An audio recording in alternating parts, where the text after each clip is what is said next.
Hello everyone, now let's have a look at US30 recap video. Now let's go on to Monday the 23rd of September. As you can see, it's on your screen. You don't really get much movement on this day. We was in a consolidation, but the setups are there. So we're going to go through them and just go over what we would be looking to take. As always, we do the same thing and we focus on the same times. There's no news events on this day, so we're focused on the London opening and then the New York opening. So there's the picture. We're going to go over the chart now. So we're going to stick to the 15-minute time frame first. Today's Wednesday, and here is Mondays. So go to the previous day and you would drag over the buy the premium sale areas and the discount buy. This is from the previous day. You can see there, I've just dragged that over. So you could also drag that over a bit further going into today if price came up to this area like it did here. So this is your premium sale, discount buy I mean. You also do this area too because that is retesting that New York open with big volume. So this area is also a potential buy area. So drag those over and you can see before the London session takes place, price already goes up, takes the high, and this would be your premium sale area. So that's not really valid. It's not really a strong confirmation to use. So we don't use that on this day. All we use is the discount buy area if price comes down, and we have the previous day premium sale area up there just to give you a little bit of bias on what price is doing. So you would look for a sale here if it was around the London opening. Now let's go down to the 5-minute. So here we are, back to the chart. So first of all, you got the mop here, pre-London here, and then the London opening is here. Zoom it a bit closer. London Open takes place, so you're not really looking for any trades here because price is pushed down. There's no real key level.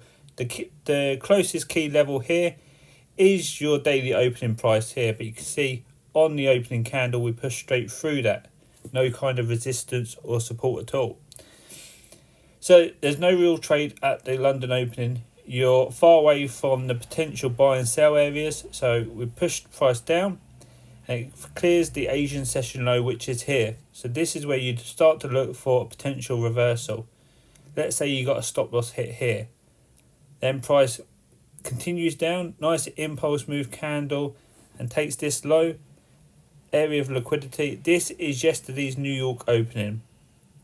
Zoom out a bit and you can see how that is there. So this is the full discount buy area from yesterday, and that is the New York opening.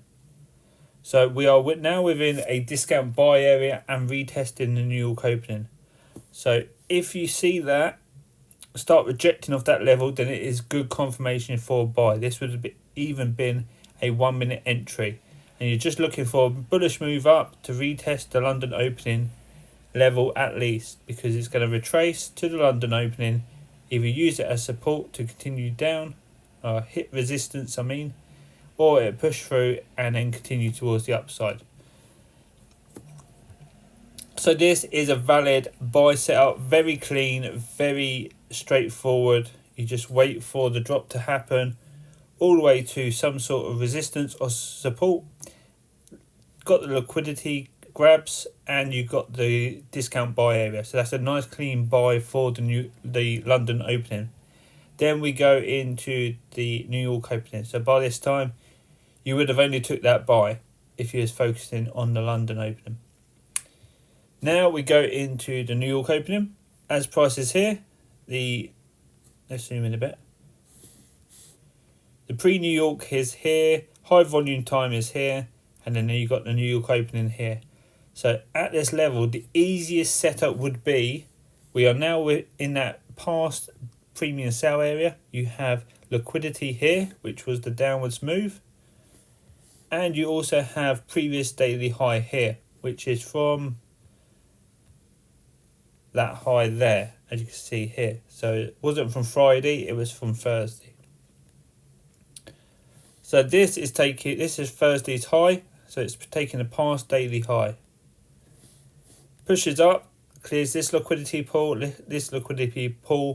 on the New York opening. That is your key to get into the sales. They're pushing up quickly, taking liquidity, then getting into the sales. Price goes down, clears these areas of liquidity, and targets this gap here. So by this time you'd have took partial profits, especially as you got a gap here, because I know a lot of the time on US30 price will retrace to a very clear gap on most time frames, and then it will reverse.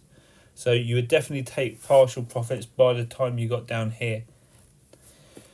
And that would be the majority of the trades, that one downwards move. Because as price goes up, you might have took another stop loss here.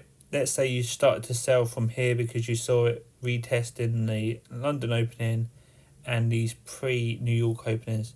So you would have profited from that sell, you would have profited nicely from the buy, and let's say you threw in a few stop loss hits around here. You would have still ended up in break even, in profit.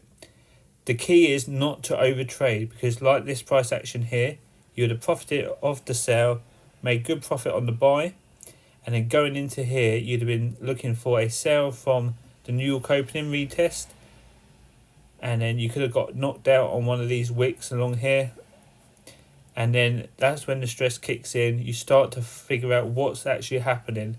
You need to get into the move before it starts taking place, and that is when you need to just bring yourself back, say hold on, I'd rather just wait. I've got the initial moves, price is in an upwards trend. If it's not ready to go down yet, then I'd rather just wait. And you can see how price just went sideways for the rest of the day. And this is PMI, S&P PMI, and you can see how it got retested there. So you might have took another few sales there. But you don't want to be focusing all your time on taking every kind of setup, because obviously the more trades you take, the higher success rate you're going to need, because the more winning trades you're going to need to get that high success rate. So if you're taking chosen setups like this that are very clear, then that's easy, stressless trades, and it gives you a 1 out of 1 success rate per setup. So you're getting less setups, but you're getting better quality setups that are less stress. Okay, so hopefully that's it for that day. I only got this downwards move here with the New York opening. I wasn't interested in all of this. So, and yeah, that's all I took for this day. There wasn't really much else happening. If this was ready to go down, it would have just retested the New York opening and continued down, or it would have continued down from the New York opening. But it wasn't ready, it just went sideways. So that's Monday, 23rd of September.